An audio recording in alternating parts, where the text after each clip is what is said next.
The views and opinions of this podcast are solely our own, with no direct intention to offend or upset. Brilliant. Fucking brilliant.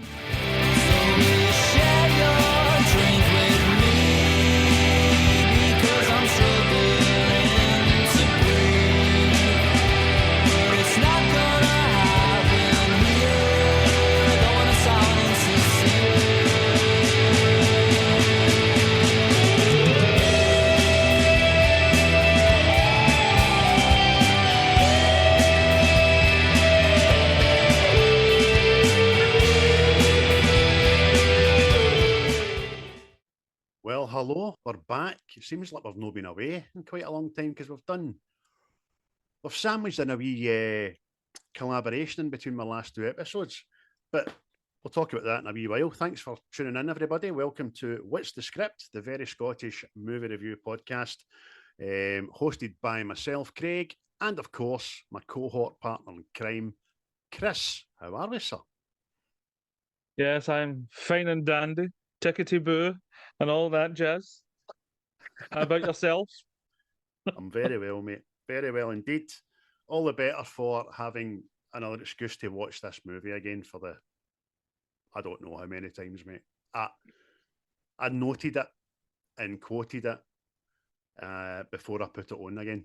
The only thing I put it on for, well, the only thing I investigated was a bit of trivia. Do you know what I mean? It's been watched to death. I've watched both versions. I watched the original, which is what I've noted this on anyway, and then the recut, the Sylvester Stallone cut, which was done in 2021, which isn't a lot different, by the way. It cuts out the robot, doesn't it? Mostly. Aye. Aye. And I found out about the robot, why the robot was there in the first place, and it kind of made me think and go, well, I take that back now. But anyway, folks, listen, again, thank you for tuning in. You can find us on all the usual platforms: Twitter, Facebook, Instagram, YouTube, Spotify, Buzzsprout, Amazon Music, Apple Podcasts, Deezer, and all those good places where you might get your podcast from. A quick update on the socials. Facebook group is now sitting at 289 people. Thank you very much to all of them. The YouTube on the brink, 299 subscribers. Bastards. Oh, it's teetering. Maybe it's went 300 in the last 24 hours. I don't know. And Chris is now sitting at north of 1,800 followers on the X or / Twitter. But I can't see exact number now because it only just says 1.8 for the outside looking in. You'd be able to see the exact number, but it's over 1,800 anyway. Shout outs and mentions to our cohorts at Seismic Cinema, the Diabolical Boys, and of course, we're now best of friends, the Wreckfast Club, who we had such a laugh with on the last collaboration, mate. It was good fun, wasn't it? Aye. It was fun times, and it's opened my eyes to things in Armageddon that I've just totally overlooked. Like, why did they have guns? Mate, I don't know. That was me as well. I was enlightened when Mossy hut out with that, because they came on and right for the get-go says they were a bit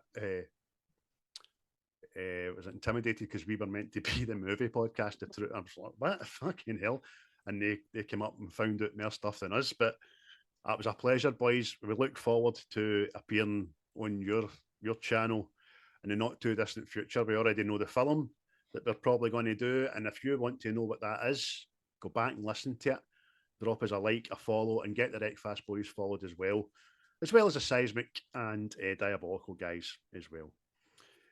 So, as always, Chris, at this point, at the start of the podcast, we like to catch up and we like to know what each other's been watching or listening to, or in general, what the fuck you've been up to. But what have you been watching? Anything good? Anything bad? Anything new? I would say they're good, but there's very few and far between what I was watching. I've been a kind of busy man this week trying to survive, because I went out Friday to somebody's party and started back working the Saturday. And I remember getting in the house at 1:15 in the morning, so you can you can imagine what the shift was like. Oh, can. Aye. Just walking about like that guy on fucking Omaha Beach looking for his arm. Fucking, what's happening here? I pick ones up and trying them on. That's no mine. Oh, that's black, that one. No, that's no mine. But my recent watches, they were smashing anyway. You've got the Gangs of New York, just tremendous film.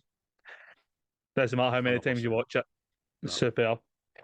And the Lincoln Lawyer with Matthew McConaughey, which is also smashing. So Aye. Wee classic, that man. that was the two I watched. In between Trying Not to Die. Trying not to die. Well, that is fucking not a lot for you, so you have been a busy boy. Really have been a busy boy. You're laughing at. You see that? Oh, you're such a busy boy.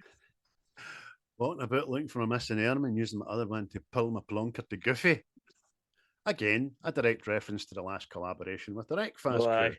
Get it, listen to it. Like I said to you last night, I seen Species, and what was the other one before that? From Dusk Till Dawn. Before I seen the Goofy movie, you know what I mean? But she got me there like the Express A train. Bing, bam, boom. A river of ejaculate I had never fathomed. Now I know what those poor villagers of Pompeii felt like. It's Paul Rudd that gets me all the time. Just I know, Brett you can't hold yourself. Just- But do you fucking just say that? Great, man. but enough of what I watched, mate. What were you into? What ocular delights were you into? Oh, lots and lots of stuff. As you know, I was away for the weekend there with my sons to Caravan in Dunoon and Hunter's Quay. It was absolutely brilliant. Just three boys of a certain age sitting around eating, watching telly in their scants. Do you know what I mean? In the caravan, not outside the caravan. It was great, man. But I've watched a lot, mate. I've watched another Matthew McConaughey cracker, The Free State of Jones, which I've seen before. Thoroughly enjoyed that. Armageddon, of course. I watched Beetlejuice again. Spies in Disguise. The boys love that. Absolutely brilliant. It's an animation. People out there, if you've not seen it, it's great. Will Smith, Tom Holland, and Mandelson is a baddie. Like him. Fucking like him. I like his voice. The Gift. Watched that.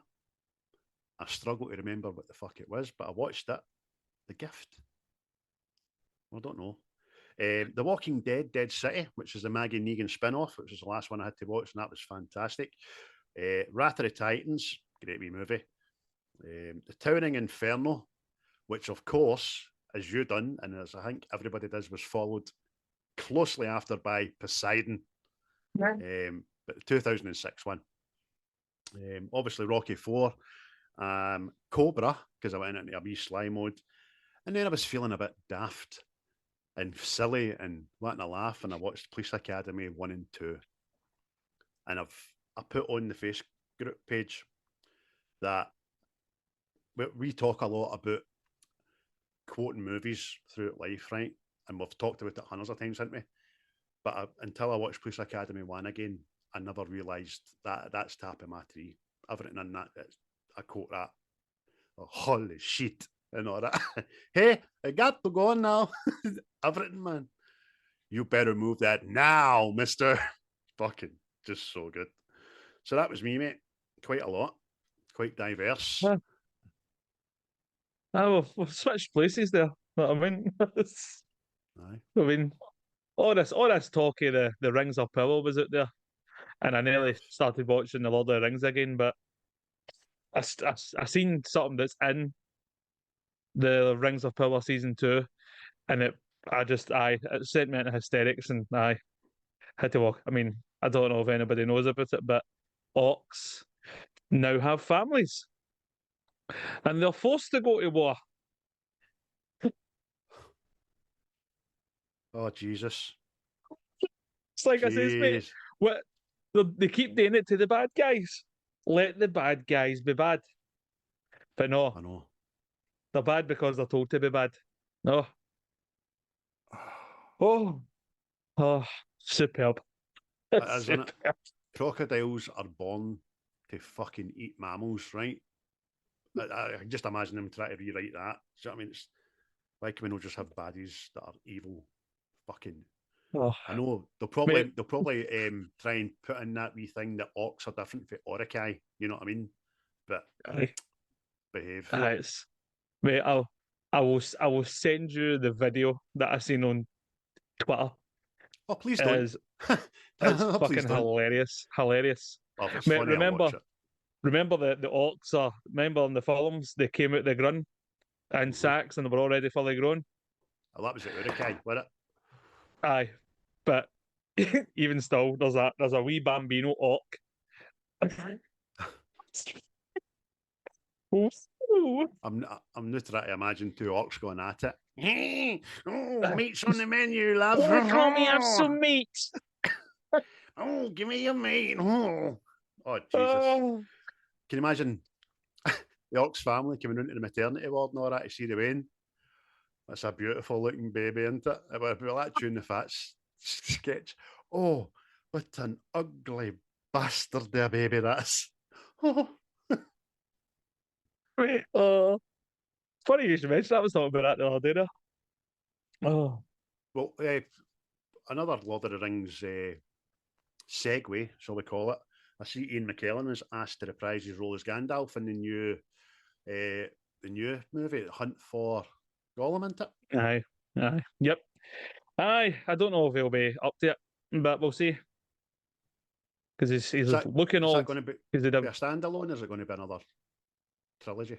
I don't know. I think The Hunt for Gollum, whatever it is. So, but I'm sure there'll be super fans out there that'll know, but I don't. aye. Just, Is it already been written? Is it a book? No, is it just a new thing? I think it's just an additional thing. I mean, there is like all sorts of this goes off in all sorts of different directions, and there's books here and stuff there that we won't know about as mere muggles. Know what I mean? But there'll be people that know what plenty of stuff. It must be in the books somewhere. Know what I mean? Because I'd be interested to know when and why they're looking for Gollum. Do you know what I mean? Aye.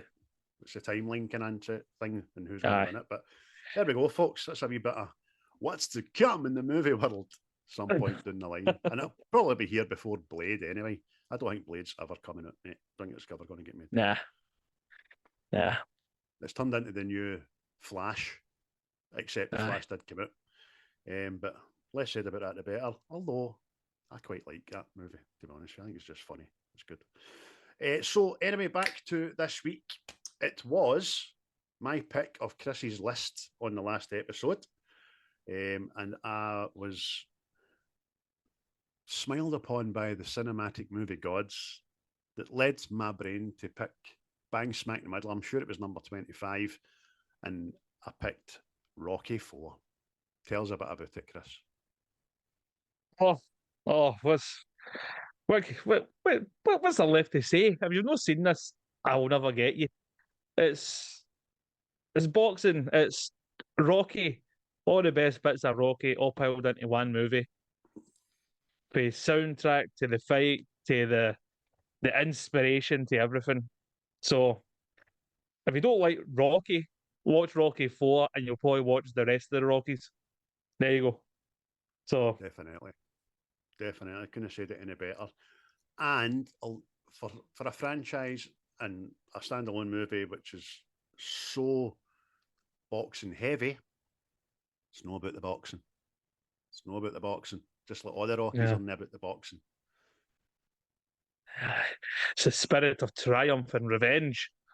Aye. So there's Sly looked at it. In fact, we'll get to it a bit of trivia regarding like it was actually no plan to be getting made and stuff like that. Rocky 3 was meant to be the last in a trilogy, but we'll maybe get to that. It was released, mate, in the UK a lot later actually than the States. It was out in 1985 in the States, but we never got it over here until the January after Christmas, 1986. And I want to say I went to see it in the pictures. I really can't remember, to be honest with you. I would have been 7, so I might know have went to see it. If I did, I know who I went with. It'd have been my mom's pal's boy who was 4 years older than me, Brian McDonald, who was slide aft man. But so who wrote, directed, starred in it, mate, and who else was the cast? Oh well, funny enough, yeah, it was Mr. Sylvester Stallone. Oh, He had his horns. Oh, yeah, it was all yeah. Plus, he acted in it, surprisingly. But along beside Mr. Stallone, we had Talia Shire, but young, Tony Burton, Dolph Longren, Cal Weathers, Bridget Nielsen, Michael Pataki, James Brown, and for some reason, the young son of Rocky isn't in it. So I had to go looking for his name again, and I don't think this is his real name, but Rocky Krakow. It's mysterious. It's mysterious with that boy because that's like Rocky and a mad Russian name with his face on it, like it doesn't exist. It's fucking mental, mate. The guys at ImDb just saying, just make something up, Davey. Just I don't know who the fucking cunt is. Just make something up. Mate, he's totally fucking dropped off the face of the planet. A lot of child actors do. I always hark back to the wee lass at Aliens who done fuck all after Aliens. Do you know what I mean? Mm. But she's still dining. She's still dining out on it. Aye. Oh, you what? Fair play. There's people dining out there on one good joke they told in the pub one night. Christ, if you think she's bad, Anthony Perkins went from 1969 to 1983 without doing anything apart from Cycle 1, Cycle 2. And dined out in Cycle 1 for all the years because just wasn't that interested, but there you go. Music as well was by Vince DiCola, who has a heavy hand in all the Rockies, but obviously I don't know if he chose the playlist for this, and if I know Stallone's quite hands-on when it comes to music, isn't he? Aye, he is. He likes to have his own wee influence in it. Hence, like Survivor and stuff. Mm-hmm. But there was plenty of tunes on the go in 1985. Listen, yes, before we get any further, folks, it's your favourite part and mine. Chris, what was happening in 1985? Let's go back to the year. Well, since it was released in America in 1985, I just done 1985 facts, right? Of course. So, in 1985, US drug agent Kiki Camarena is kidnapped and murdered by the Mexican cartel, kicking off a whole spate of fucking carry on in Mexico, shall I say. Oh dear. And that was the first time America started going, right here, enough of you fucking... Right. So, the Australian soap opera Neighbours debuted. There you go. There's nostalgia for you, and there's a jingle in my dingle there. Loved it. Fucking loved it. Jesus Christ, look at that! You could almost say that maybe they know something or something else about a couple of animal crackers. What else, buddy? Coca-Cola changed its recipe and brought out new cola. But after such a backlash, they went back to the original recipe after 3 months. Put the Charlie back into it, folks. Aye. The people want the cocaine. I never knew we that. also had... that at all. No, that's mental, mate. It kind of fucking blew my mind. But we also had the Bradford City Stadium fire. That was the same year. That was horrific. That's freaky, that, by the way. If anybody... I don't know if it's still on YouTube, it might have been took down, but see the way that spreads, that's fucking frightening, that.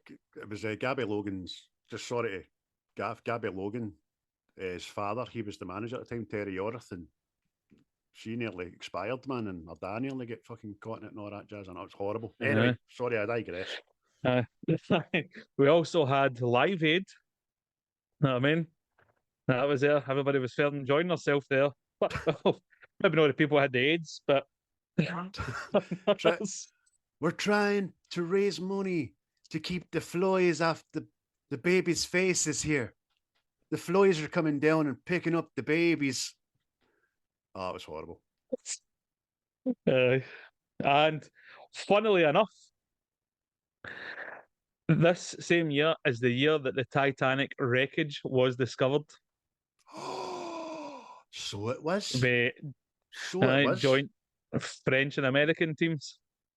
That's I was right. like, we bit of Titanic Bay there. Oh, please get back and check out our Titanic episode. That's a great fact. Obviously, I never looked into 85 because it was your turn this year. But great facts there, mate. I like them. Aye.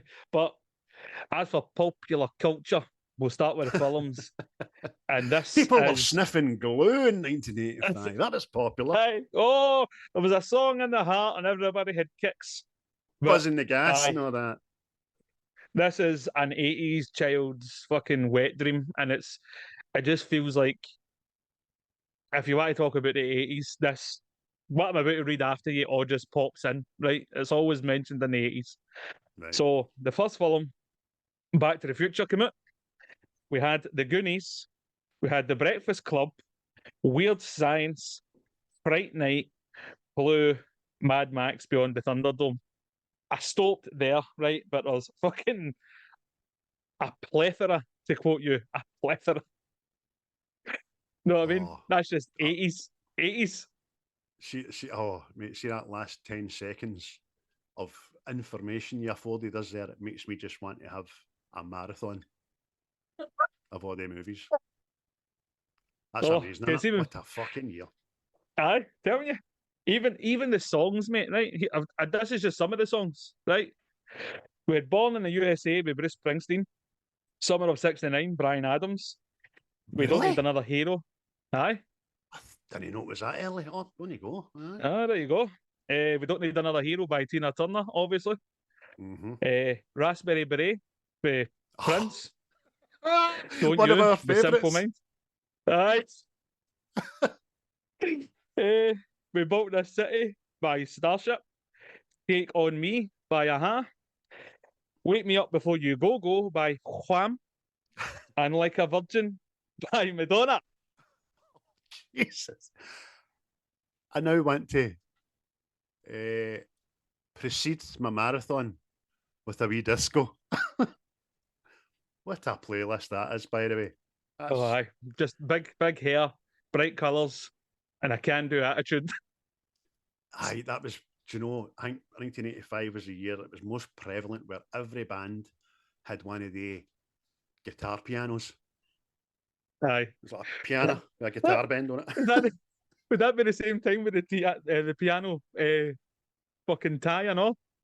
Oh, aye. Piano tie or music notes on the tie. Aye. Oh, brilliant. What a time to be alive, mate. But I didn't know I was born. Didn't fucking know I was born. And as for famous deaths, here we go. I know. So I'll just say them right. Big Rock Hudson, he left us. Ricky Nielsen left us.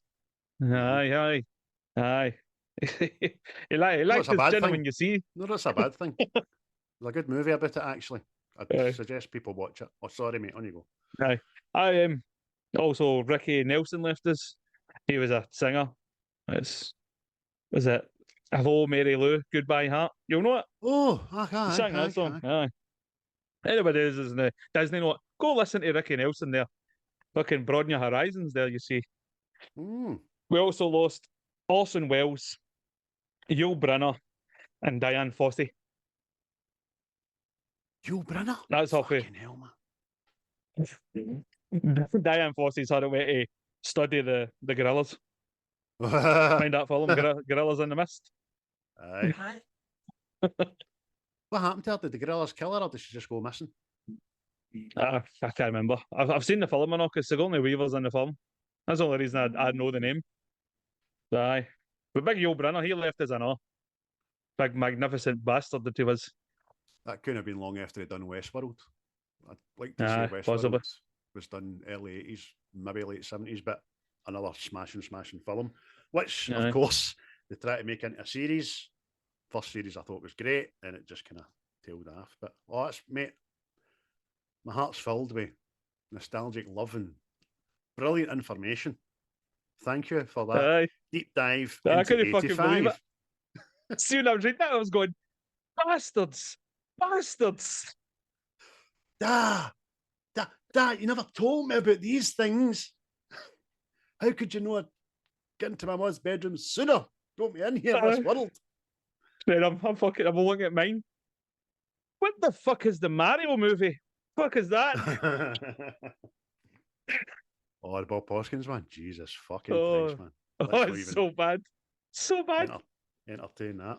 I'm going to watch it one day, but just to, because I watched it in 1990 or like 89 or something like that. No.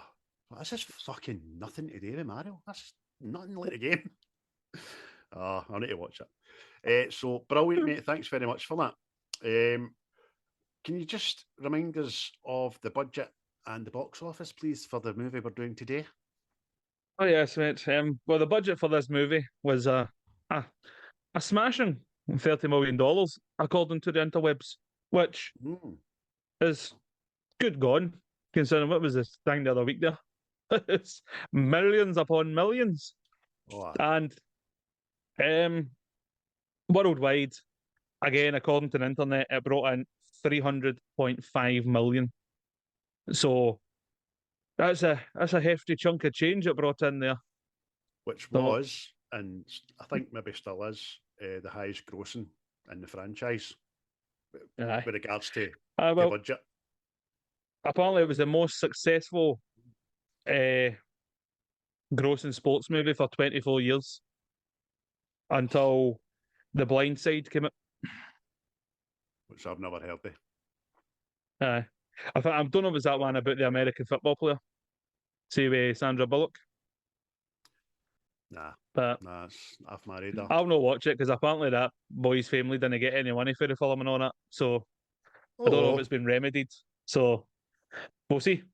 It better be. Listen, people in studios, I know you're all watching, like everybody else. What's the script? Because we can be found anywhere, as we spent a whole fucking series telling you. Pay the woman. Pay the fucking family. That's a sin. I don't even know anything about the guy. I don't know what he done or what he didn't today, but I don't like that. Do you know what I mean? I don't like that at all. One thing they want to say was, obviously we did a deep dive for the awards of a movie. And this movie received some prestigious awards. Didn't want an Oscar, but didn't want an Oscar. It had its Oscar. Rocky Man. That's enough for me. This movie got a Golden Raspberry, Marshall Trophy, the Golden Screen Award, and the Golden Trailer Award. So 4 titans of the awards world there. Yes. Plus, if it's correct, it also won 5 Razzies. I mean, worst actor for Stallone, worst supporting actress for fucking Bridget. Imagine upstaging Talia Shire, for fuck's sake. Worst director for Stallone, worst newcomer for Bridget, and worst score for a film, which I would just like to call bullshit. I would just like to call severe, grand amounts of bullshit. Aye. Now, don't get me wrong, right? Your Razzie watch, I don't look at the Razzies anymore because I know you like doing the Razzies, but that is horrible. And listen, I put that against what you've just informed us with the movies and the songs that came out. A lot of those songs were the scores for the movies that you mentioned, do you know what I mean? And they're all fantastic. But to say this was the worst, but the anthem is Hearts and Fire in it for this movie because it's done twice, obviously. I mean, by all your rain, pish, Razzie people. Mate, the sound, that's one of the things I wrote down. The soundtrack for this again is fucking on point. 100%. I mean, see, as soon as I mentioned what we're doing it, people started singing the Hearts on Fire one. Mm-hmm. Like people like, that's that fucking song, isn't it? I'm like, well, again, we're in different worlds to other people. I don't know what it is, but hey ho. If it were all the same, it'd be shite, I guess. I suppose it would be, but differing opinions has never been more evident. Usually, when we look at IMDb and Rotten Tomatoes critic scores, IMDb 6.9, which is just shy of 7, so that's kind of acceptable. Rotten Tomatoes 40% critic score. What you after? Aye. Know what I mean? What you want? Exactly. It's no every you can't have a sports film that becomes War and Peace. Know what I mean? No. It's just not going to be. Aye, that is what it is.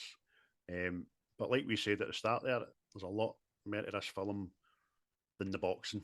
There really is. And maybe a lot of these people didn't realise that until they went away and came back to it and went, oh, well, 1985, it had the balls to embrace the fucking conflict with the Cold War and the bad blood between Russia and America at the time and stuff like that, you know what I mean? So ballsy, quite ballsy for a studio to greenlight it and Aye. Sylvester to write it.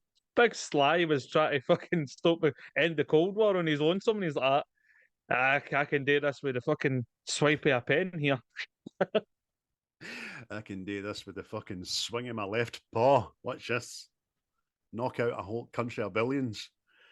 For anybody that hasn't seen this or is wondering anything about it, a very quick synopsis is that Rocky agrees to accompany Apollo into the ring just one last time in an exhibition boxing match against the unknown Russian Ivan Drago. Drago, though, is far too strong for Creed and kills him in the second round. Rocky blames himself and is determined to defeat Drago. With the help of Duke and Paulie, he travels to Russia to take on Drago in the final match. Aye, and oh, does he? Does he sort it? No, I think he does.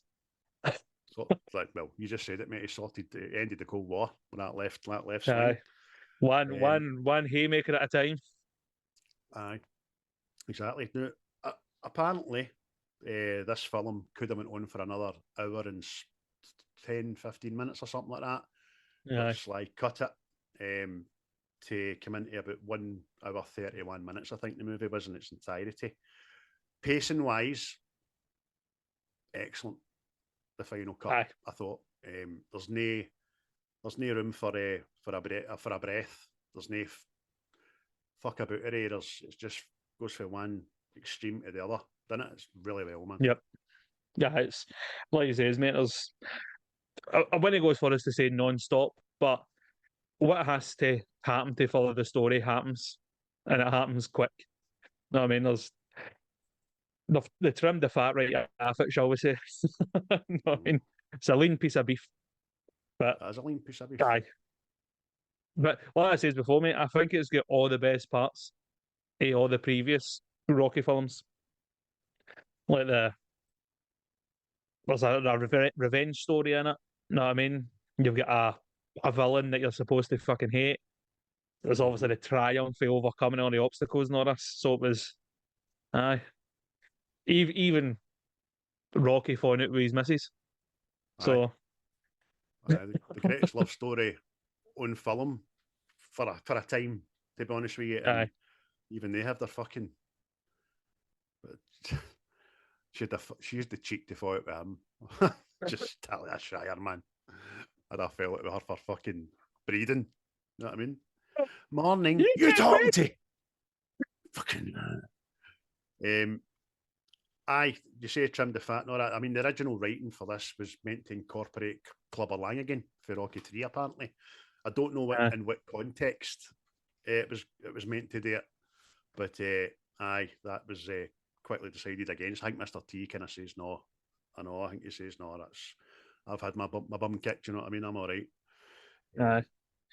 But see, we talked about the soundtrack to this movie as well. I think the reason it works so well, I mean, every time you hear a song for this movie, you know exactly what part of the film it is. And that's because, which, even though I knew it was heavy, it still astounded me. 32%, 31.9% to be more precise, of this movie is montages. Fuck me, a third of the film. But it's no overdone. Aye. See, this is what I was going to I was going to ask you this. Like, was this supposed to be the final one? Because there is the see the montage where it's showing you all the what's the song? There's no easy way out, Mm-hmm. and it's showing you the previous three films and different clips and all that, and you're going, oh, is this the big fucking hurrah sort of thing? You know what I mean? I watched a few old interviews and read a couple of old articles. Didn't do quite the deep dive, but in the space of 2 months after Rocky 3, Sylvester Stallone said categorically to, I can't remember the chat show host, doesn't matter, Rocky 3 was the final one. He says, no, his actual words were, no, you've got to stop it somewhere. And I think that's a good way to stop it. Within 2 months, Rocky 4 was getting written. And again, I think he wanted that to be the last one again, because he said, I don't know where we can really go for here. But then it bled into... I should have stopped. Aye, well, fucking, we know that, man, because Rocky 5 was... It explains what he tried to do with Rocky 5, and I can understand what he tried to do, but it just wasn't done very well. It just wanted, he says, I went from the rags to riches story to right up to Rocky 4, which was you can bring two countries together through sport kind of thing, and you know what I mean, good people can triumph. And then he said they wanted to highlight the dangers of sport in general, about how you can have it all and it can just all go away and stuff like that. And just, I know we're not here to talk about Rocky 5, we know that, but it was such a fucking letdown, man. It really was. It really was. Might be on a list. However, when he brought Rocky Balboa out many years later, I love that movie. That's great. Aye. I done it right. Plus, you get one of the best fucking speeches ever, know what I mean? Oh. Fox said they'll be playing that to us when we go to war, man. It's not about how hard you hit. It is. So, it is. If I don't hit him and he doesn't die, then he's going to kill me. So it's a wee bit about that. You know what I mean? Aye. But I mean, as a film, mate, it's well, I actually think it's a lot of people's favourite Rocky. Aye. Well, it's mine. Definitely mine. The reason it's on my list, it was on your list, obviously, it was on mine as well. I had to score it off. I know we've done Rocky 3, which is fabulous as well, because there's a lot going on in that, as we've already covered. But this movie, again, I just had the game and everything for a Nintendo. Do you know what I mean? Brilliant. Aye. Well, mate, like we done Rocky 3 last time. Well, Rocky 3 is my favourite one, because you get more Apollo Creed. Know what I mean? But I can definitely see that. Aye. But we used to play a game on the PlayStation called Fight Night, I think it was, and it was all about boxing. And I used to make Rocky and fucking Drago and Apollo and all that and put them in it. You're like, oh, yeah, fucking dancer. I remember being a wee boy, and obviously us guys as children are very easily influenced. You watch a karate movie, you want to go out and fucking high kick things. We're but and chop simple planks with your creatures. hands. Aye, boxing's the same. Superhero stuff, you're flying about. And this one wanted to make you get into boxing. I wanted to get into boxing. My dad was all for it. My mum wouldn't allow it. No chance. No, my boy. We're just innocent men. We're just normal men. Brilliant. If you know, you know. Aye, that's it. Well, so you mentioned Carl Weathers, mate, who we've had on this podcast quite a lot, who you've physically touched in the flesh. Aye. Shook his hand. Before he left. They called me a gentleman. I nearly fucking creamed in my pants. Oh, brilliant. Oh, he let me raise a fist towards him and he done the same to me, and I was like, oh. I'm sorry, big man. Aye, fucking sad loss to the movie world, and by all accounts, a fucking decent human being. However, Dolph Lundgren, I don't think found him a decent human being while filming. Dolph Lundgren and Carl Weathers really didn't get along and get into an altercation. Lundgren threw Weathers into a corner of the boxing ring, and after that, Weathers shouted profanities at Lundgren. while leaving the ring and announced that he was calling his agent and quitting the movie. It was only after Sly forced the two actors to reconcile did the movie continue, and the event caused a 4-day work stoppage while Weathers was talked back into the part, and Longren agreed to tone down his aggressiveness. There you are. Well, he was asked to play a Russian. I mean, aye, but aye, he is. Aye, it's quite. As assuming you see that I mean, that obviously sticks on a lot of people's seeds. I think that again, anybody that's not seen this, Drago kills Apollo, right? And I think this is what lends to this film as well. Like after Rocky 3, yeah, you like Apollo now, know what I mean? He's like, oh, he's one of the family and all that. And then this big bastard goes and beats him up. You're all right, you. Aye. Aye. I mean, if it was Star Trek, he'd be wearing a red jumper, know what I mean? Like that.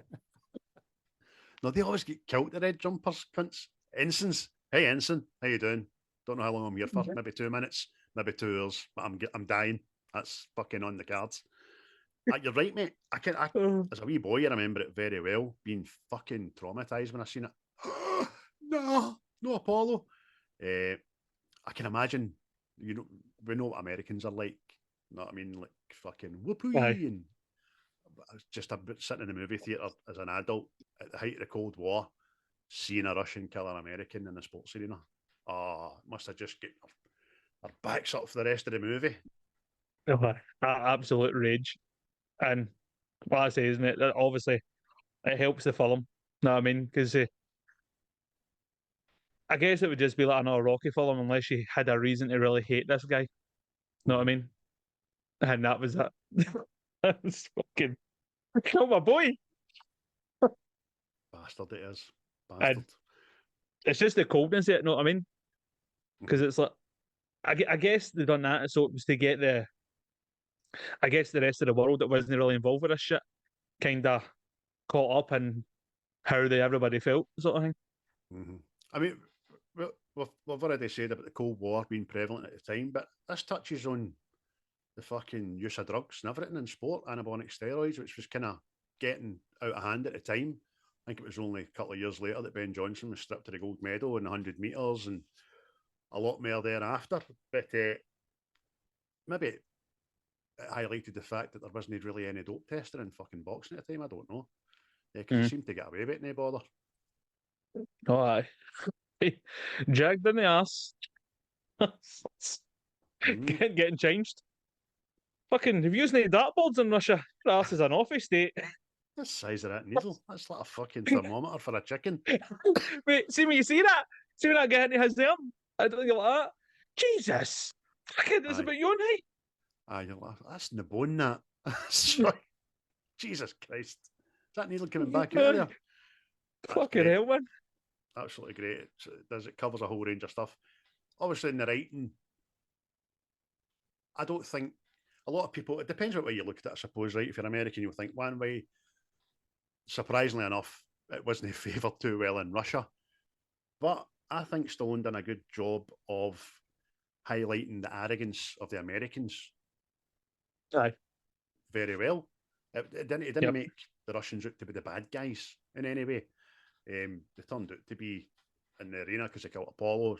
It's meant to make you as a film fan sympathise, but Apollo was portrayed as probably the heart of America before it, about it's us and them. It's them, you know what they're like. And I don't want to say racist, that's a wrong word, but kind of indoctrinated into maybe the wider American people's way of thinking about Russia. Aye, because that definitely comes across. Because obviously Apollo's like my favourite character through the Rocky films. Know what I mean? Mm-hmm. Apart from Rocky, but even I was like that going. I kind of hope you're getting a fucking dune. Know what I mean? It was like you're ripping my knitting. So it's fine when he comes over. Hey, Paul, oh, you coming out? Oh, I'm just getting dizzy. When he comes out to the house and he has his vehement about it, and he's kind of angry. How dare they come into our country and fucking try and show us up? It doesn't say that, obviously, but that's what he's meaning. That's why he's portraying it.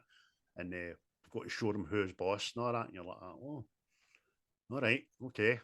It's just a sporting event, mate. You're taking this a bit fucking personal, you know? Exactly. I mean, obviously, the first couple of watches, I'm like that. I don't get why you're being such a bit of a wanker. Know what I mean? But obviously, as older I go and fucking spun out about the world and all that. Know what I mean? Go on. Well, I get it now. But why did it need to be you, Apollo? Why could it not be Clubber? Maybe that's what it was. Maybe it was supposed to be Clubber Lang. Maybe. But I don't think that would have came across as well. Know what I mean? I think it had to be Apollo. Hey boy. Hey Rocky boy. Help me fight the Russian boy. Yeah, come on here like a real man. Well, what you cheeky bastard. I couldn't see Rocky avenging Clubber Lang's death, that's for fucking sure. Nah, exactly. But true, mate. As because the Russians, obviously, that wee guy, it's there. He's a bit fucking shifty. Know what I mean? But for the most part, the Russians kind of wanted to just take part, sort of thing. So amazing factoid about this movie, which I was surprised at, that all the Russian actors in this, there's not one Russian in it. That's like that guy for fucking Red Heat. See Red Heat? I'm like, I didn't know there was a Russian actor. And you see him in another film and he's talking, you cheeky bastard. Aye. So there you go. I mean, even Bridget Nielsen, she's Swedish. No, Danish. And Dolph Longren's Swedish. Or it's the either way about, I can't really remember. And the wee guy who's the consulate, as you say, the loudmouth, kind of, why you disrespect us? Just so Russian, but he's an American guy. Aye. Bravo, hats sir. off, mate. Aye, hats off. I thought everybody was Russian. But when I was reading about this at all, they used Wyoming to double up as the wilderness of Russia. So if anybody from Wyoming is listening, where you live resembles a desolate dead land in Russia. Aye. That's nice, isn't it? That's nice. Oh, it looked cold, didn't it, mate? It looked fucking freezing. Chilly Baltic. Oh.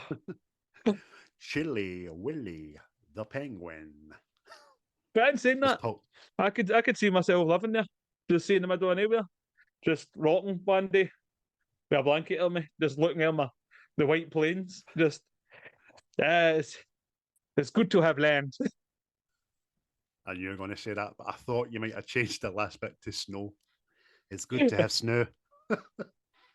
Well, shout out to a friend of the podcast, Big Drew in Canada. I'm sure he was looking at that thinking it looked like a holiday in the sun. Aye, probably. Oh, you know what I mean? Fucking aye! Shout out to the Drew man there. But aye, I did look cold. But see, that's what I kind of like about this and all. But one of my favourite things in the film is the training montage. And it was showing you like Dolph's one, it was all the modern tech and fucking sci-fi alien, fucking the next athlete. And then Rocky's was the horrible gritness, toughness, and see just the two comparisons, the contrast to them. I thought it was brilliant, man. Aye, totally amazing. See, when I was younger, I don't think it registered the fact that everything and that Rocky asked for everything.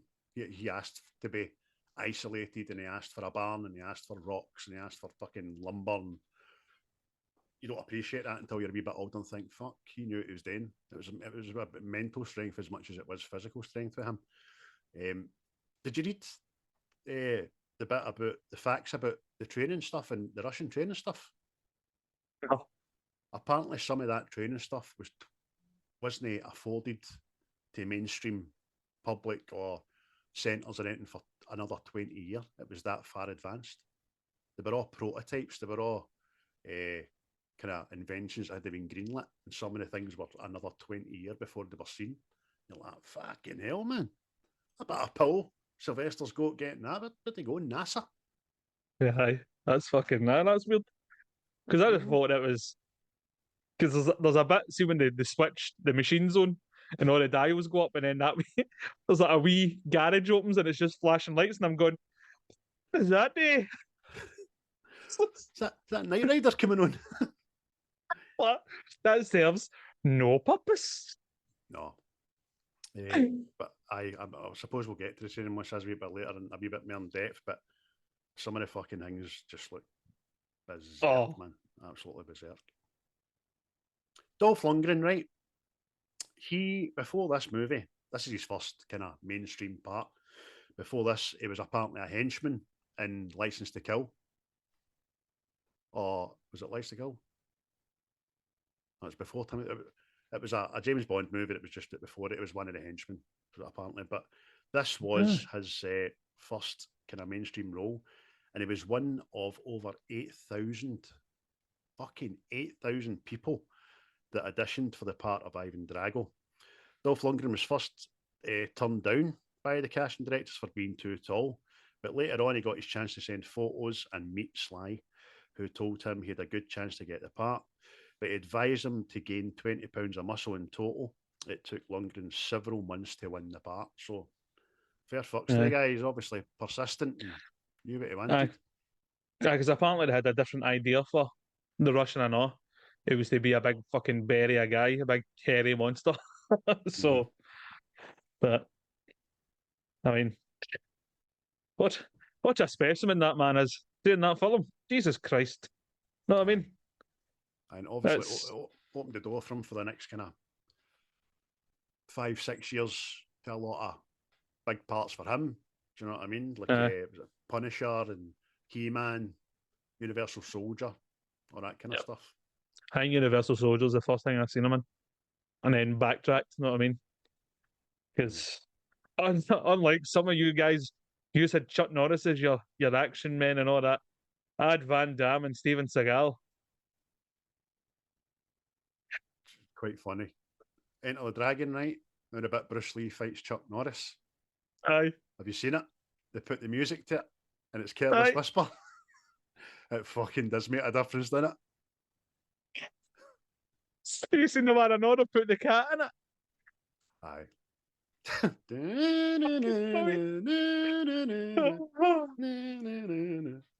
But superb, man.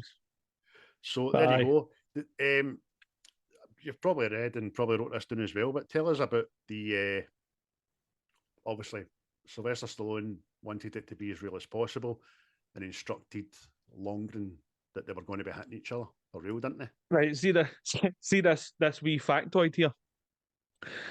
It is probably as oversaid as that lassie that was decapitated by a speedboat when Christmas time comes round. You know the amount of times I have heard this factoid? But if you don't know, I don't know how you don't know, but obviously during the filming of this, Big Dolph punched Sly that hard, his heart rattled off his ribcage and was hospitalised for 9 days. So it's now you know. Tell people what you have learned here today. I mean, as Chris alluded to, we've kind of been hearing this for years and years. It's no a secret, but if you're no too privy with the story of the film, then it might be an interesting fact for you. I hope it is. That being said, Dolph Lundgren was asked in an interview some years later about it, and he can neither confirm or deny that the whole story is true. He says, there was I remember Sly going to see a doctor, but whether that happened or not, I couldn't tell you. All right. Have you seen Sly today? If he dies, he dies. Aye, definitely. He's a method actor, as Dolph. Fucking no half. Did you know Big Arnie helped train him for the part? That's a good factoid, I know. That just shows you how much Schwarzenegger did fucking no like Sylvester Stallone at the time. That's how much they were competing. I wouldn't say don't like. I would say the two as we've said in many reviews beforehand, the two of them were vying for the position to be the ultimate kind of action hero in that era of the 80s and 90s. So I will train you. Come over here. What are you looking at? Aye. Aye, because apparently that's what Stallone was saying. He hated Dolph Lundgren because he was too perfect. Know what I mean? Fucking good looking, tall, muscly, and all that. Know what I mean? He's like, I wanted to beat him up. Okay. Good for you, mate. Aye. But as you said, that he did envisage the part being, I can't remember who it was that got cast for it, but it was far too big and it was far too muscly. And Stallone did say, look, nobody's going to believe that Rocky could fucking beat you, mate. So I had to look elsewhere. That's quite interesting. But I just want to give a special shout out to Paulie and his two fallings in the snow. It still makes me laugh. Always? Aye. Fucking always, mate. Ah! Wait, I do sometimes. Aye. Again, quoted to the day we die. If I have a wee trip. Ah! Oh, it's great. There was a wee factor about Tony Burton beating fucking Stanley Kubrick at chess. I don't know why I wrote that down. That's a lot of shite. Bridget Nielsen, obviously she was quite prevalent in a lot of Sly's films run about this era because it was bumping her. Fair play to you, wee man. I remember, do you know what I heard, or I was told, probably a myth or a fable, and it just always stuck in my head. It's probably just something one dude says to another dude in the primary playground and it just sticks with you. And I was told that Sylvester Stallone and Bridget Nielsen got divorced because Sylvester Stallone couldn't get it up, and he used to pay people to come in and pump her while he sat and watched. That's probably no true. Somebody told me that as a wee boy. Just totally stuck in my head for to this day. It just shows you how times change. But the sordidness of these random celebrity rumors don't. Like, when I was at school, it was Marlon Manson had his ribs removed so he could give himself a blowjob. That's right. That's right. But I want that to be true because we've all tried it. We've all tried it, boys. Do you fucking say you've no? In the bicycle. What are you taking gymnastics for? Never you bloody mind. In the words of Bill Clinton, I retract that statement. I did not have sexual relations with myself. But they didn't stay married too long, old Bridget and Sly. It was the fucking married in December 85 and they were divorced by July 87. So it was a weird partnership because she is the fucking height of Dolph Lundgren and Sylvester Stallone's not very tall at all. Aye. She's a bit. I was going to say she plays a part well in this, but she's not in it much. But when she is on screen, you just get the you're a crafty bastard. You're up to any good, you know what I mean? So she did reprise her role, didn't she, in Creed 2? With Dolph. Aye. See, that's what always annoyed me. No, I mean, it wasn't up to much either, but it's like it kind of answered some questions I had after this because it's like, okay, Rocky beats Drago in this, right? But that's not the end of Drago as far as I would see it. Drago could go back here and fucking just start cleaning up because he'd batter everybody else, know what I mean? Aye. So it's like, what happened to Drago? I know. See, in this day and age, they had another 2 fights already signed for after this anyway. Do you know what I mean? That just seems to be the way of boxing. Do you want to fight me? Only if you fight me 3 times. What? Aye, 15 year. Beg your pardon? Aye. I just can't wait to retire and I see fucking Tyson eventually fight fucking Joshua. That'd be funny. If Tyson's still boxing, if he still wants to do it, because you'd never know. What's the other thing I was going to say to you, mate? a wee bit of trivia was that during the training montage, Rocky grabs a black and white picture of Drago off his mirror frame and crumples it up, just like Apollo did to Rocky's picture in Rocky 2. That was nice. Mm-hmm. I like that. Aye. Ah, we throwback there. A wee, so what does it call it? Easter eggs there. Aye.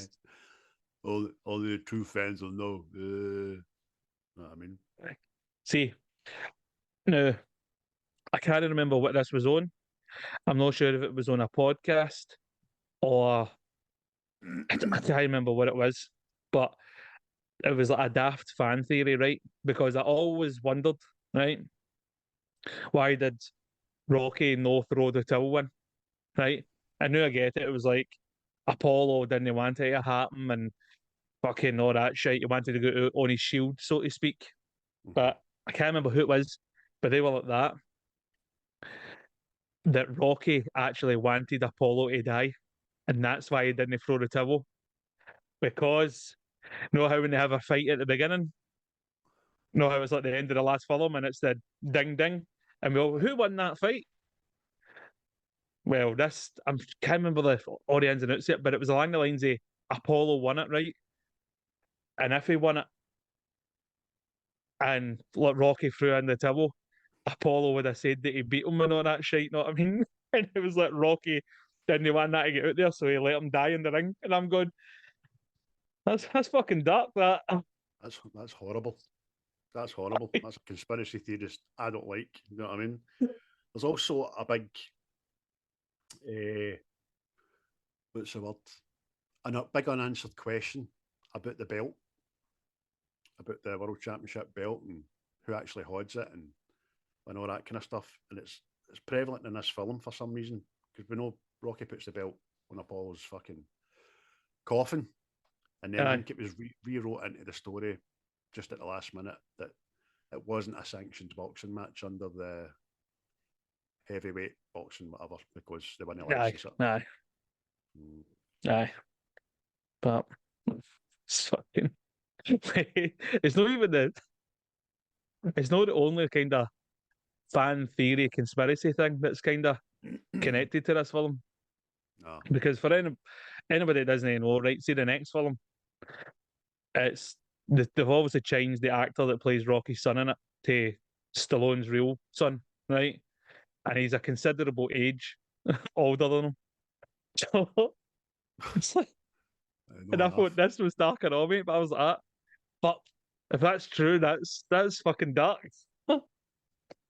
Apparently, what they were saying was, see, after this fight, Rocky, Paulie, his wife, the trainer, didn't get to leave Russia for years and were held as like political prisoners. And you know how Rocky, he's got the injuries and he can't fight professionally when he gets back to America. Apparently, that was because of the torture methods the USS Aberdeen.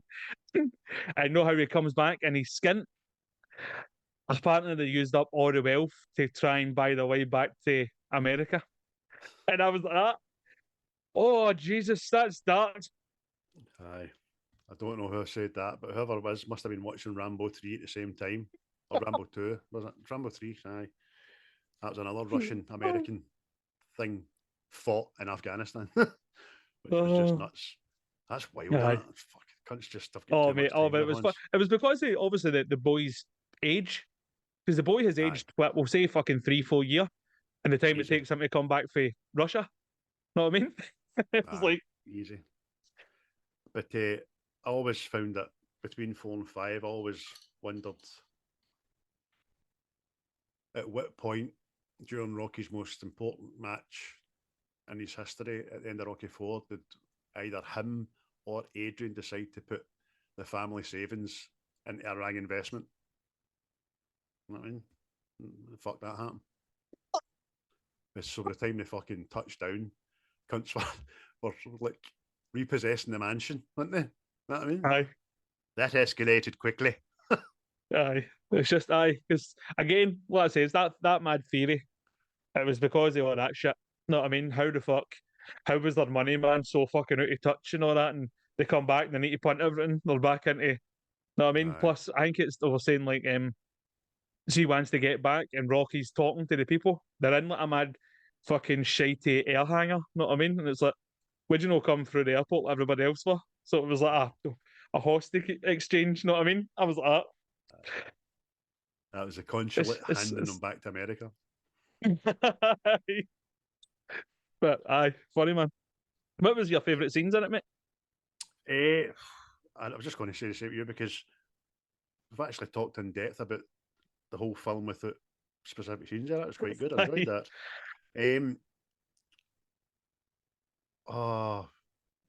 Just going to pick the whole, right, I'll just pick one. The whole Creed Drago fight was tremendous. Obviously ends tragically, but it just goes for Apollo seeing the newsreel to Apollo visiting Rocky to the press conference to fight night. And fight night's a fucking spectacle. And it was done at the MGM Grand. Aye. And it was done superbly.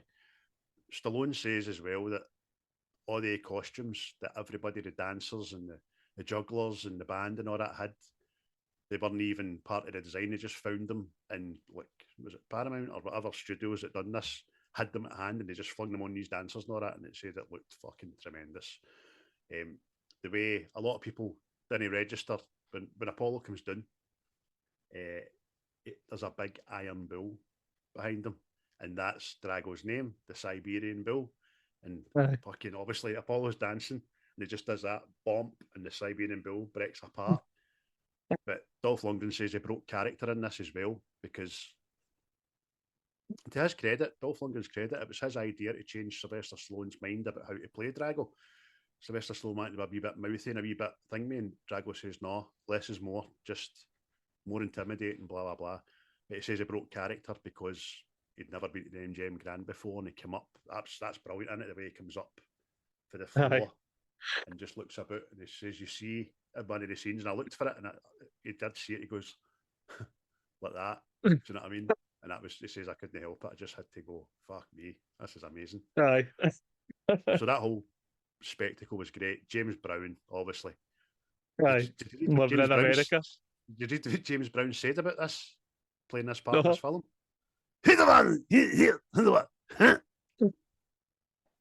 Unbelievable words for James Brown. But the Have you ever funny... seen that video? He's been jailed and he's just getting asked questions, and every so often he just goes, "Get up off of that thing." That's brilliant. But before I hand it over to you about your favourite scene, I just want to give a big shout out to James Brown's band, who just looked like Sexual Chocolate out of Coming to America. And there's no hesitation, honey. Sexual Chocolate. It's fucking good. So good, mate. Aye, mate, that's one of my favourite bits, man. I've already said the Rocky training montage. You said I'll say the end fight, because the end fight is just fucking epic. You know what I mean? Just see if real boxing was like that, everybody would watch it. Everybody. You know what I mean? It was just because even how there's prosthetics for the swollen eyes and the cuts and all that, even they were better than obviously the way back to the first Rocky. You know what I mean? He'd like Play-Doh wrapped around his nut and all that. It's just, That's right. it was just, aye. There's a whole, and then it's like, oh, the way it's just, but because apparently see that the fight itself had its own script, had a 30-page script for just the fight at the end. What did that say? Left, right, left. Aye. It ties into the fact that to shoot the final fight was over 3 weeks. Aye. Mate, it's just... The twos were absolutely fucking... Were exhausted because we were there for like 10, 12 hours a day for over 3 weeks, man. Aye. It paid off, man, because it's superb, man, because you get wrapped up in it and all. Because the way it kicks off, it goes back to the Apollo fight that Drago can't be beat and he's fucking leathering Rocky, and you're going, oh no, man. No the boy. And then because it gives you one of your bits. See, one of my favourite lines in it as well. Obviously, Rocky's getting a down, and then he punches Drago and cuts him, and it's like fucking he is human, he's a man and all that, and it's when the wee trainer's like, he's not a machine, he's a man. I'm like, Aye. fucking right he is. And see when he's saying it, he's not a machine, he's a man. You just hear the ding, ding, ding, ding, Aye, ding, ding, you're like, music, don't fucking, you? aye, here we go, here we fucking go. I can. You mad Aye. bastard, you. As you like to On say. my teeth. Oh, you're right. Oh, You're into it. that's mate, you get fucking whipped up, mate. Aye. Because even the wee And it's like, commentator, he's cut, the Russian's cut, and it's a bad cut, as if this is the most shocking thing in sport. This guy's a human. And as Aye. he's shouting that, that's when Drago, for the first time in his character, gets a bit of doubt and just, Mhm. you fucking cut me, you cheeky bastard. Aye. Exactly, mate. And it's just everyone can see the crowd, and all the crowd's all fucking against Rocky and all that shit. And as the fight goes on and on, you hear the wee commentator says, "Oh, a couple of cheers for Rocky," and you're like, "Yes, he's fucking won the mare." Aye. Okay. It's start to finish. You're up absolutely on your amazing. bed chanting at the telly. Yes. Right up until he gets the microphone. And apparently that big giant speech, which is excellent, was ad-libbed. It was just done there on the spot. Nobody knew it was happening. But obviously the co-director was like, fucking keep going. Do you know what I mean? Aye. Amazing. Aye, I can change. I can change. Everybody can change. Nothing's like that. Yeah, fucking brilliant. Aye. Why don't you change your bastards? Rocky's spoken.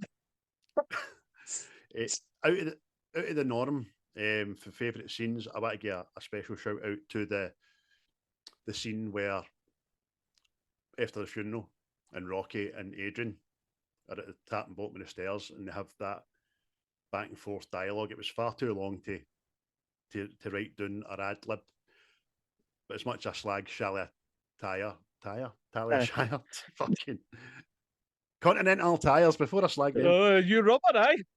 I know. Oh, Jesus. I thought the two of them were perfect there. Like you said at the start, it's a chink in the armour of their marriage. It's the first time we see it, isn't it? And it's all because, but she does say to Apollo, I know she thinks she's wrong. I think you're wrong. I just don't want to see you getting hurt. And then she's just being a woman. She's just being a wife. Again with Rocky. She's just seen Rocky, your pal's just been killed and knew you want to be next. I don't want you there. I think you're wrong. And then she says what he doesn't expect and we don't expect, you can't win. And that fucking wrap around Casio I gave you at the start of the movie, ease it back, Ken. Aye, you know what? See if I can't win. The fuck are you stunning in, you cheeky bastard? One year There's a staircase to get to this staircase, I'll have you know. One year scants that I'm ripping off you later. One year didn't I? Yeah, cheeky bastard, you. That's a great bit of dialogue, and it's one of the very few lulls in the pacing of the film where we need to just reset and find out what's going on. They're few and far between, but they all work. Yep. Nah. It was, mate. It was good. It was, again, it was kind of like the hark back to Rocky 3, where she says to him on the beach, you know what I mean? Except it's flip side, you know what I mean? Instead of inspiring him, it's not here, listen. I mean, you're not quite the fuck machine you used to be, son. I'm telling you now. You're not a fuck machine. You've got a ruptured spleen. Meanwhile, the whole time, Paulie's in the back with his fucking sex robot. Happy birthday, Pally. We need to talk about this robot. Yes, right. I was going to work up to that. On you go, mate. Tell the people. Mate, right. Again, watching this, the robot, it's Paulie's birthday present. It comes out. Happy birthday, Paulie. Plays a mad fucking daft song and all that. And it's just dancing and I'm like, what the fuck is this? But in this, I found out what the real reason for it was, and it's a good purpose. And it Mm. turns out that this robot was created by a guy to help children with autism, and one of Sly's boys had autism. Well, it was his boy when it had autism, Aye. Aye. and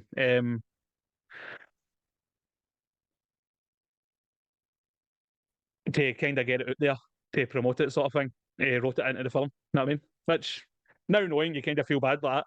Get that to fuck. But then again, Sylvester Stallone saw fit to fucking write it back out again in 2021. You're like, aye, Aye. Rick. But but no anybody will know that unless they look it up. It was to help children with learning difficulties, autism, ADHD, which special Aye. autism wasn't recognised back in 1985. It was just that fucking cheeky bastard Wayne. You know what I mean? That's what the Oh, society you're would a call you. bastard there, Wayne. A bastard. Is that two Chewing the Fat references in the one episode we've done? Jesus Christ. And here's another again, mate. Another wee favourite bit of the movie you love. Oh, well, but I think we covered my favourites, mate, because see just the whole Apollo's fucking entrance. It's a thing I look forward to. Just for the pure spectacle of it. Know what I mean? I had actually ordered the fucking see the hat he's wearing to wear it now. But Amazon next day delivery, fucking wink wink. You know what I mean? It's not here. So know what will happen? It'll probably appear the day or the morrow, and I'll have a fucking hat. That isn't it. Aye. I remember I was going to use that for. That was a good day. Yeah. That. Well, you can obviously take a photo, send me it. I can stick it on the socials when you do get it, mate, before you send it back to the bastards. Aye. And I'll just say, see the training montage. I think it's just, also think it was Sly kind of showing off, going, look what I can do. See when he's on his shoulders and fucking Ben lifting his body up the way and all that, you're going, aye, you're not bad at that. But can you finish a family-sized bag of Rebels yourself? Aye, you need to eat the coffee, mans. You do. I like coffee sweeties. Aye, that'll never no be impressive, that fucking holding your legs in midair. Just as much as the sit-ups at the top of the barn when he hods it at the end and then slowly lets himself down. I'm like that. You fucking magnificent bastard, you. I hate you. Know what I mean? It's fucking... He does a power lift of a horse-drawn cart with Adrian, Paulie and Duke in it. And he said that was, he wanted to get that in there as a tribute to one of his heroes. It was a guy who played Hercules in the 40s or something like that, whose name escapes me. He said it was a fucking struggle, but he got it up there. And that, you're right, mate, the training montage as well, they synced in well, back and forth for Russia to America. Well, not both from Russia, but Drago to Stallone, doing the kind of same exercises with different equipment. It was fucking fabulous because Drago was obviously powerlifting while he was lifting up a horse and cart and all that. Rocky was running up a mountain while Drago was on a treadmill that was escalating. And that looks fucking... that looks fucking hellish, brutal. man. His knees hit the treadmill before his feet. Aye. And again, that training montage we see that we've not seen, and it's emotion for Drago. He's struggling because it's fucking that so. See that thing he's in and all? I know, mate. It's as much as he is the bad guy, man, he's a tortured soul. Of course he is. You know what I mean? Just a room full of people like that. Nah, one more, mate. What you mean? Fuck's sake. I'm bleeding through the eye here.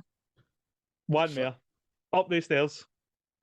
Aye, I suppose the writing is meant to make us believe that he's a manufactured product of the Soviet government to come over here and embarrass the Americans in their own backyard. But so you're probably right, mate. He's a tortured soul. And then I think Creed 2 kind of alludes to the fact that his country fucking shunned him, really, didn't they? Aye.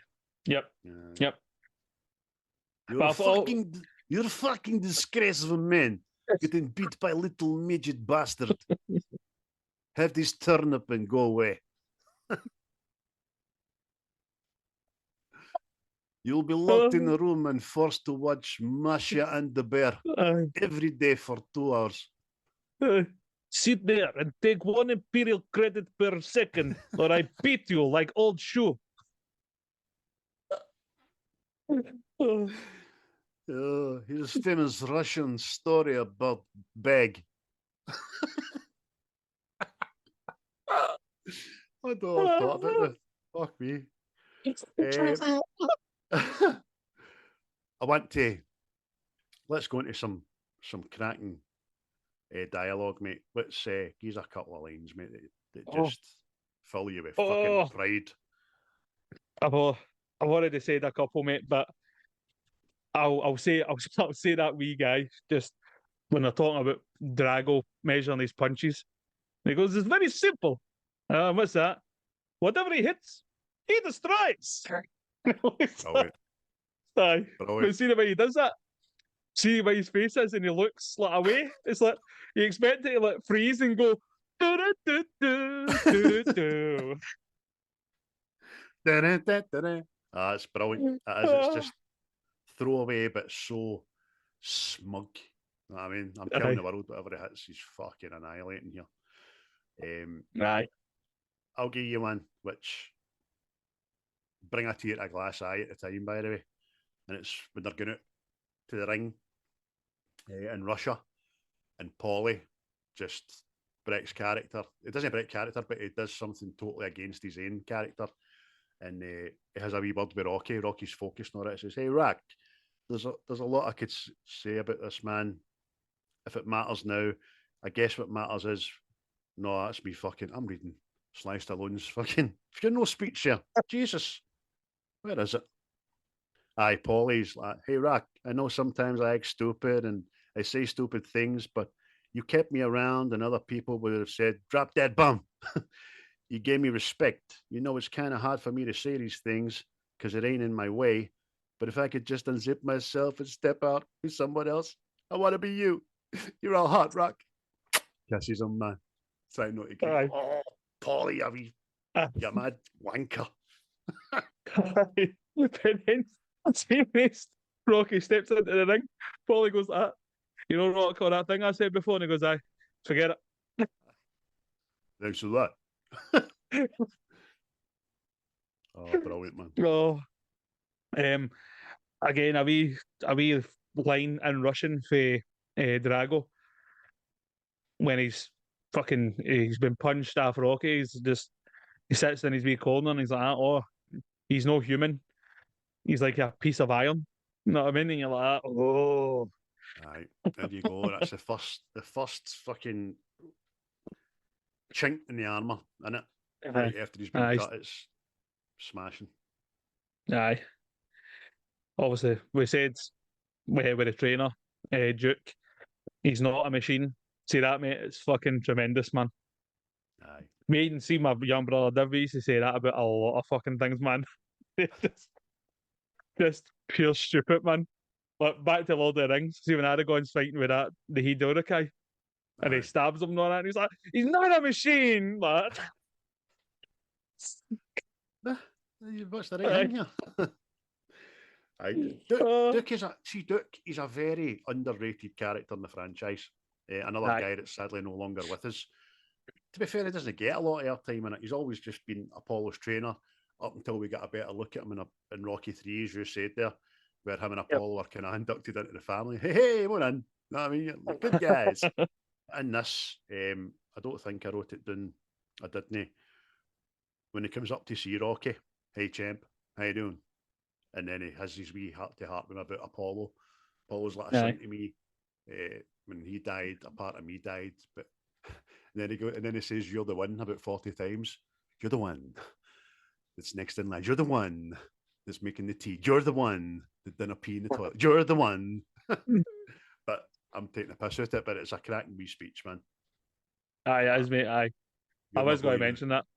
Aye, because I did feel at the time like that. soon Rocky didn't throw in the towel and all that, and he's like, throw the damn towel. You're going, you fucking, come on, come on. Aye.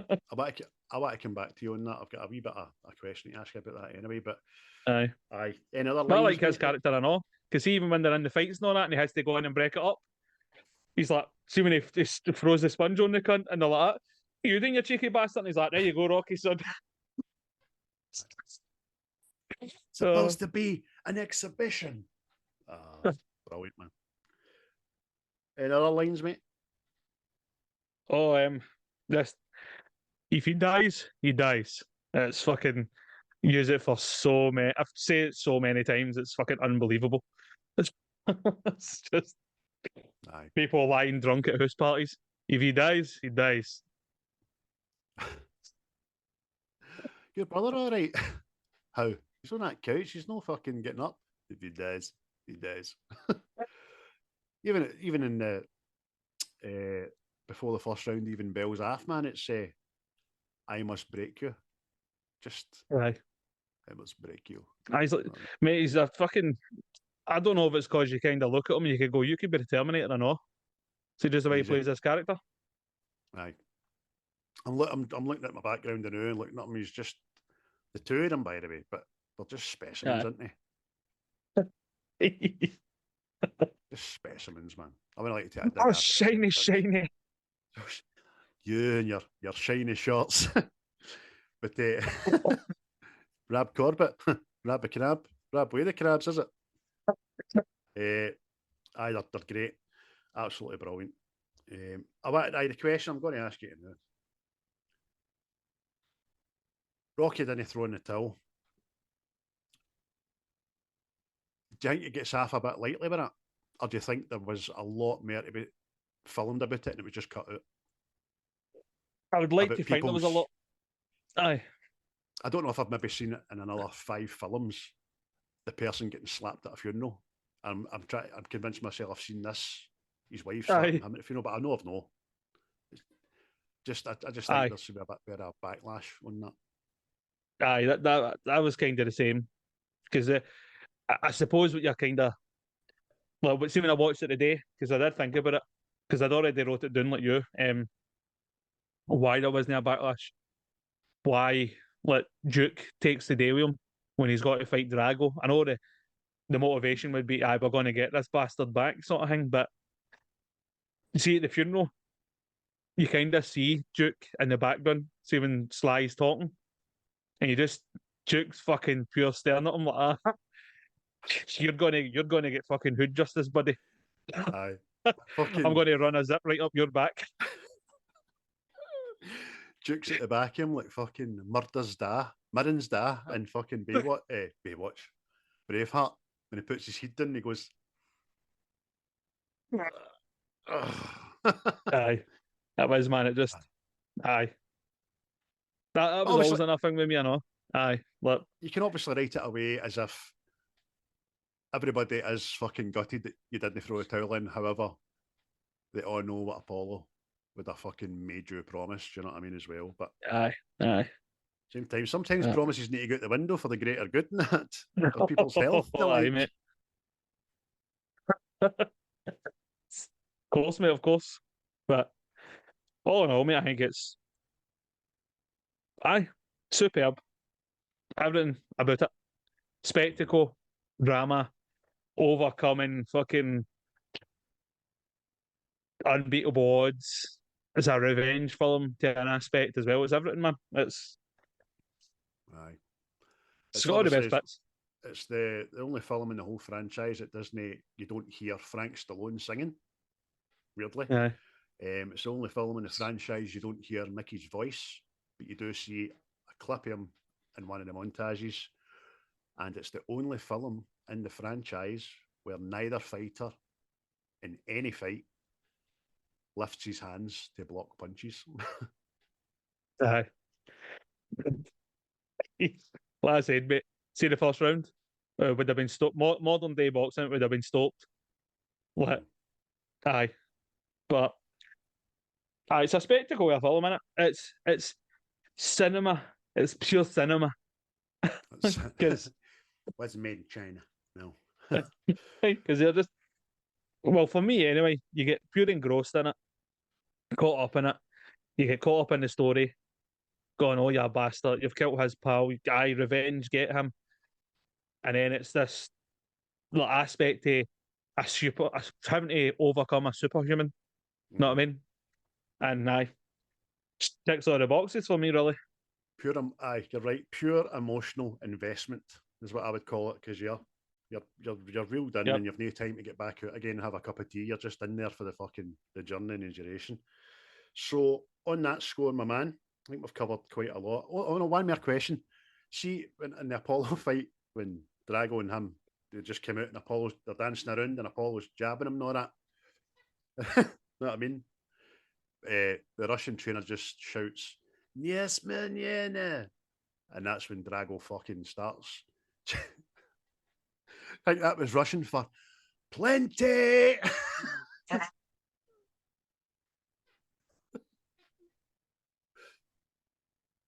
That's plenty. No, it's quite well that. Drago, the streetlights are on your mosh shouting on you. I've got you in the second tier, son. Don't let me down. We've got 15 turnips and many rubles on this. Come on. Aye. As man, brilliant. All I say is it's people's favourite Rocky. So, and I've heard that man a couple of times. So it just shows how good it is. Well thought of. Aye. As I say, like you love 3 as well, and it's just pips 4 for you, and I'm kind of the same with 4, just pipping 3. They're just so good. I've got a wee night off a night before I get the boys tomorrow. I might actually just start from the beginning again and give them all a year. And there's worse ways to spend their evening, isn't there? Oh, of course. What do you get out of 10, my man? Oh, you just put me to that question there. Oh, I'll get a 7. I'll stay in line with a 7, mate, because I'm sure I gave Rocky 3 an 8, maybe. Right, okay. Let me But that just is a check close. It's close to being an 8. It'd be a 7.9 if I had my way. I'll just double check what I had on IMDb there, and it's a 10 for me. And it's not because it's going to. It's not because it won all the Oscars or anything like that. It's just it's fucking a perfect movie for me just to. It is. Get right Well, we had the DVDs, see the DVD box set, and my younger brother would put the 4th one on first. So, and then it would go 4, 1, 2, 3, and then we maybe watch 5. We maybe forget it didn't happen. See, between 2 and 3, there's such a time hop, isn't there? There isn't in the massive. real world, but it's just like we always allude to in a lot of films that we do.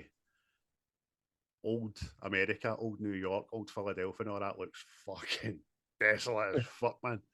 And then all of a sudden, boom, Nike, shiny things.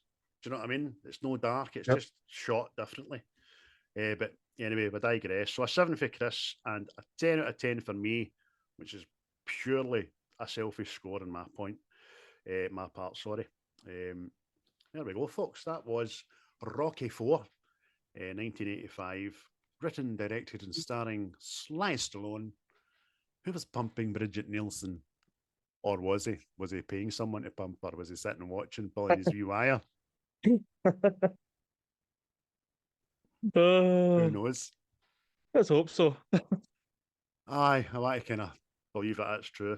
As fucking haunting as it is, I just believed it as a wee boy. So there we go, folks. We are, as always, available on all the platforms that I suggested and told you about at the start of the podcast. I don't wish to go over them again because I'm a lazy bastard, lazy man. It's coming up for 5 o'clock at night and I need to FaceTime my sons to see how they got on at school. But thanks for watching. Thanks for listening. We always say, do us a wee favour, like, comment, share. You'll be doing us a massive favour. Word of mouth is the best way to grow anything. And I mean anything. Apart from your willy, because the more I say it, grow, it's not happening. So word of mouth doesn't work in that sense. But unless you're a wizard. Leviosa. You're a wizard, Harry. Am I? Where did you get that? All right, there, tripod Potter. Hermione will like that in her fucking wizard's sleeve, let me tell you, young man. Young sir. Mad fucking Rom just sitting eating sweeties. Oh, Harry. Mad Snape. Ronald Weasley. Potter. Oh, he's a sadly missed guy, I know, isn't he? Yeah. Nearly forgot. What's the next film, mate? What's the next film? I fucking nearly forgot about that. Well, sir, it is your pick from the list of Bruce of his cinematic classics. So 9, 17, 19, and 34, and 50 are all away. Probably better just letting you guess a number without saying that now, because there's a lot to remember there. Oh, well, since I went with your last choice, I'll now go with your first choice. And I'll go number one. Oh, you big jobby person. Next one is a comedy that we both enjoy very much. Having spoke to one another. It's We're the Millers. Yes. Andy Serkis and Jennifer Aniston, to name but a couple of the cast. A funny fucking film that I don't think got or gets the recognition that it truly deserves. It definitely doesn't. I'll need to score that off my own list. Thought you might. I thought you might. But a bit of tactical pick me for Chris the last couple of times there, 50 and 1. I thought I was being flagged on bang smack in the bullseye at 25, but I'll have a wee think about it next week. But I'm happy to say the two of us keep coming up with bangers so far. So good. So, got to like it. You've got to like it. So there you go, folks. This is Wednesday. This will be dropping Friday, which means nothing by the time you listen to it, because it will be Friday. So just like to say thanks again. Goodbye from me. Yeah, it was goodbye for me. Cheery bye. You will never find a more wretched hive of scum and villainy. We must be cautious. The views and opinions of this podcast are solely our own, with no direct intention to offend or upset. Brilliant. Fucking brilliant.